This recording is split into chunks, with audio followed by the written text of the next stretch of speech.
नमस्कार, स्वागत है आपका वी टाइम न्यूज पर और आपके साथ मैं हूं पहली चौहान। बढ़ते हैं खबरों की ओर। कंचनतला ग्राम पंचायत के उप प्रधान और उनके समर्थकों पर चोर होने के संदेह में एक स्कूली छात्र की पिटाई करने का आरोप लगा है। घटना के बाद इलाके में बमबारी और ईंट पत्थरबाजी की गई। शमशेरगंज के सुलीताला इलाके में शुक्रवार की रात घायल स्कूली छात्र ने दावा किया कि उप प्राचार्य के नेतृत्व में चोर होने के संदेह में स्कूली छात्र की जमकर पिटाई की गई और बम से हमला किया गया। हालांकि उप प्रमुख मोहम्मद समीरुल हक ने शिकायत को निराधार बताते हुए खारिज कर दिया, लेकिन टीना का जवाबी दावा यह था कि मैं घर पर नहीं था, मैं धुलियान से घर आया था और अचानक चोरों की आवाज सुनी। तभी खेत से दो लोग दौड़ते हुए आए और उनसे पूछा कि उनका घर कहाँ है। हालांकि जैसे ही चोर ने शोर मचाया तो गांव के कई लोग आ गए और उसे पीटने लगे। मैंने उसे बचाया और घर भेज दिया। इस बीच जब भीड़ उसे पीट रही थी तो स्कूली छात्र ने अपने रिश्तेदारों को बुला लिया, जिन्होंने बाद में इलाके की लाइटें बंद कर दी, उपद्रव मचाया और कई बम विस्फोट किए। इधर घटना की खबर मिलते ही शमशेरगंज थाने की बड़ी संख्या में पुलिस बल पहुंच गई। पुलिस सूत्रों के मुताबिक घायल स्कूली छात्र का नाम नईम आलम है। उसका घर शुलीतला के दक्षिण पारा इलाके में है। स्कूली छात्रा की ओर से शमशेरगंज थाने में लिखित शिकायत की जा चुकी है। शमशेरगंज थाना पुलिस पूरे मामले की जांच कर रही है। না আমি এই ঘটনার সঙ্গে আমি পুরোপুরি জানি না। আমি ধুলিয়ানে ছিলাম। আমি যখন বাড়ির সামনে এলাম চোর একটা হাল্লা হয়েছিল। সেই হাল্লাতে আমি বাড়ির সামনে দাঁড়ালাম, দেখলাম যে এই মাঠ থেকে আমার বাড়ির সামনে যে মাঠ সেখান থেকে দু তিনটে ছেলে দৌড়ে আসলো এবং গ্রামে যেহেতু আছি চোর হাল্লা শুনে বেশ কিছু গ্রাম বাসিন্দা বাড়ির সামনে ছিল আর কি। সেই ছেলেগুলো যখন আসে তাদেরকে দাঁড় করিয়ে বাড়ি জিজ্ঞাসা করলাম যে তোমাদের বাড়ি কোথায়। একজন বাড়ি বললো সুলিতলা দক্ষিণ পাড়া, আর একজন বাড়ি প্রথমে বলে এলো সুলিতলা দক্ষিণ পাড়া।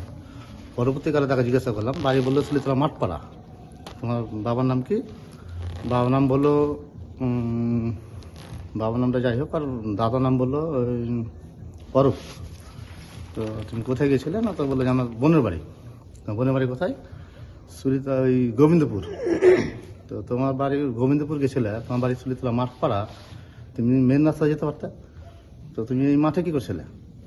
তো বলছে আমি মাঠে বোনের বাড়ি গেলাম। কোথায় বাড়ি? একবার বলো মাঠে, একবার বলো গোবিন্দপুর। চোর যেহেতু হাল্লা হয়েছে এখানে যখন দাঁড়া হয় বেশ কিছু লোক ছিল, তাকে জিজ্ঞাসা করার পরে ও একজনকে ফোন লাগিয়েছিল। ফোন লাগার পরে সে বললো, একটা ছেলেকে ফোন করে বললো যে বোমাগুলো নেই তো। তখন কিছু গ্রামবাসী ছিল উত্তেজিত হয়ে, যেহেতু উত্তেজনামূলক কথা বলেছে তাকে কিছুটা মারধর করা হয়েছে এবং আমি যেহেতু ছিলাম তাকে সঙ্গে সঙ্গে ছাড়িয়ে দিয়েছিলাম এবং থানাতে আমি অলরেডি ফোন করেছিলাম। চোর সন্দেহ একটা ছেলে আছে, একে নিয়ে যান এখান থেকে। তারপরে দেখলাম যে বেশ কিছু লোক আছে, দেখলাম যে আরও পরবর্তীকালে হয়তো বেশি কিছু ঘটতে পারে। আমি তাকে বাড়ি চলে যেতে বললাম এবং সে এখান থেকে চলে গেছিলো। চলে যাওয়ার পরে বেশ কিছু দুষ্কৃতী যারা গ্রামের, তারা সুলিতলা ডক্টর বাড়ির পাশে যে হাইমাস লাইট, সেই লাইটে সুইচ অফ করে এবং আমার পাড়াতে যে ট্রান্সফর্মার আছে সেটাও হাতা ফেলে দেয়। বেশ কিছু লোক আমার বাড়ির এখানে চড়াও হয়েছিল, তাদের কাছে ক্ষেপণাস্ত্র ছিল। তারা আমার বাড়িতে ইট পাকিল চালিয়ে গেছে, গালিগালাজ করেছে। তারপরে এইটা এখান থেকে শেষ হয়েছে। বোমাবাজি কি হয়েছিল? বোমাবাজি হয়েছে, সুলিতলা দক্ষিণ পাতে বোমাবাজি হয়েছে। কটা হয়েছে? 3-4টা বোম ফুটেছে। জখম কি কেউ হয়েছে বোমায়? জখম হয়েছে এরকম খবর নেই আমার কাছে। আমি আমার বোনের বাড়ি থেকে আসছিলাম বাগান দিয়ে, আমাকে স্বামীর উপপ্রধান দাঁড় করে চোরকে হাল্লা করে মেরেছে। স্বামীর প্রধান কলার ধরলে আমার মারা করলো, হান্নানে ওদের পার্টির লোককে মারা করলো সবাইকে। স্বামী প্রধানকে বললাম যে আমি দেখো চিনার লোক, আপনাকে চিনি, আমি কোনো চোর চললাম, আমি ভালো ছেলে, তাও আমাকে একটা পর মারলে। চিনার দিলাম, আমার সবাইকে চিনে পরিবার, তাও আমাকে মারলে স্বামী প্রধান একটা পর দিয়ে। স্বামী প্রধান মারার পর দেবে আমাকে রাস্তাতে ফেলে মারলে, মানে 15-16 জন মতন। মারার পর ফের আমি বাড়ি মানে ছুটে এলাম। ছুটে গিয়ে মানে ধরো 3-4 জনকে আমরা মানে ছুটে এলাম আমার হাত থেকে। ছুটে আসার পর ফের আমি এখানে এলাম বাড়ি এখানে। ছুটে আসার পর ওদের নামে মানে কমপ্লেন দিয়ে এলাম, হসপিটালে গেলাম। সঙ্গে সঙ্গে মারার পর বাড়ি আসিনি, কিন্তু সঙ্গে সঙ্গে হসপিটাল গেছিলাম। হসপিটাল থেকে রিপোর্ট করলাম, ডাক্তার দেখালাম, থানাতে কমপ্লেন দিলাম। কমপ্লেন দিয়ে বাড়ি এলাম। বাড়িতে এসে আমি যা জানা করলাম সব। যখন মারধর করে আপনাকে তখন কারা কারা ছিল সে সময়? যখন আমাকে মারধর করে তখন ছিল স্বামীর উপপ্রধান, আর স্বামী উপপ্রধানের মানে যারা ডেইনাথ মানে ওদের পার্টির লোক, হান্নানের ছেলেরা, আর জাকির ছিল। আর তোমার আমাকে যখন তারে বাগান থেকে চোর হাল্লা করে তারে এরা ছিল তোমার ধরো সামুরে ছিল, জোহর ছিল, আর তোমার ছিল শহীদ, আর তোমার ছিল এই কি বলে আনিকুলের ব্যাটা হচ্ছে রিহান, ওরা ছিল সব মিলে। আমাকে তেড়েছিল চোরকে হাল্লা করে, দিয়ে চোরকে হাল্লা করে দেন তারে, তখন আমি পুরো পড়া যখন পালাই মানে পালালাম চোরকে হাল্লা করে তাহলে যখন দিয়ে দিদির বাড়িতে আসছিলাম, দিয়ে আস্তে আস্তে চোরকে ফের আবার চাললে, দিয়ে ফের আবার পুরো পড়া গেলাম।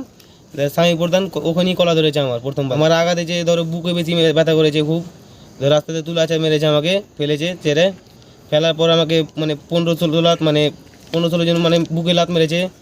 কেউ আদলাইটের বাড়ি আমার ঠেউনাতে মেরেছে, দু ঠেউনাতে মেরেছে আদলাইটের বাড়ি। মারার পর আমি ঘেল হয়ে গেলাম, এর সঙ্গে সঙ্গে আমি উঠতে পারলাম না, ঘেল হয়ে পরে আমি সাথে হসপিটালে গেলাম। ওটা ভেঙেছে, ওরা বমি ভেঙেছিল, ইট টিট ওরে চালাইছে, আমরা কোনো কিছু চালাইনি আগাম বেড়ে। পরে প্রথমবার আগাম বেড়ে এসেছিলো 15-16 জন মিলে ওরাই, দিয়ে সব একসঙ্গে হয়েছে। তারপরে আমরা বাড়ি মানে 3 মণি এলাম, 3 মণি এসে দেখছি আবার রেন্ডুর লোকেরা আমার মানে এদিকে হয়ে হাল্লা লেগে দিল, রেন্ডুর লোকেরা ফের বোম জ্বালালো আমাদেরকে। মানে আমরা এখানে আলোচনা করছিলাম, আমাদের মাঝখানে বোম জ্বালিয়ে দিল 2টা। বোম জ্বালার পর সঙ্গে সঙ্গে থানা ঢুকে গেল, থানা পুলিশ। কেউ কি জখম হয়েছে বোম চালার সময়? বোম চালার সময় কেউ আকাম হয়নি, কারণ আমরা পালিয়ে এসেছিলাম বোম যখন চালাই। ওখানে ঘটনা হয়েছে এই তুলিতলা পুরো পড়া। वी टाइम न्यूज़ के लिए मुर्शिदाबाद से मिलन सरकार की रिपोर्ट।